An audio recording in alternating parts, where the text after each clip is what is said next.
So what's graphene and what's it got to do with activated carbon? In part 2 of this little series of comparing activated carbon, charcoal, with graphite and graphene, we learned that graphite is the more refined version of carbon than what activated charcoal is.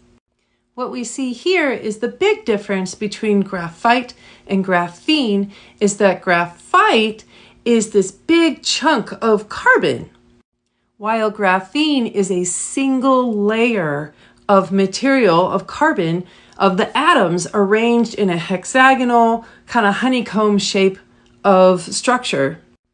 Because of the stacked layers of carbon in graphite, it turns out that graphite is a very three-dimensional material, while graphene, being a single layer, is a two-dimensional material.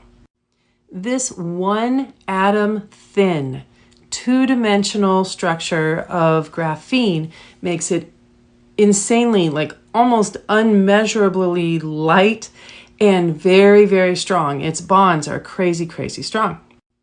So in this video that I don't know yet how to post a clip of, because I haven't learned how to do that on TikTok yet, you will see why graphene hasn't taken over the world yet, what it is, how it was discovered, where it's from. It's a great little video. So while graphite is the more refined version of activated carbon and activated charcoal, graphene is the more refined version of graphite.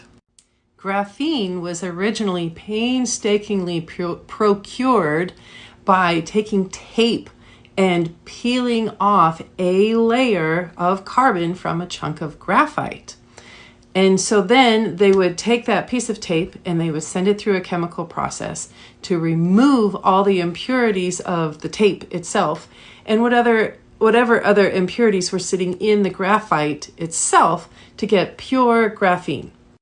So after the Nobel Prize was awarded to the scientists who were learning all about graphene in 2010, it was hoped that graphene was going to be everywhere by now, but they've discovered it's taking a little bit more work than they had anticipated, which is not a big surprise.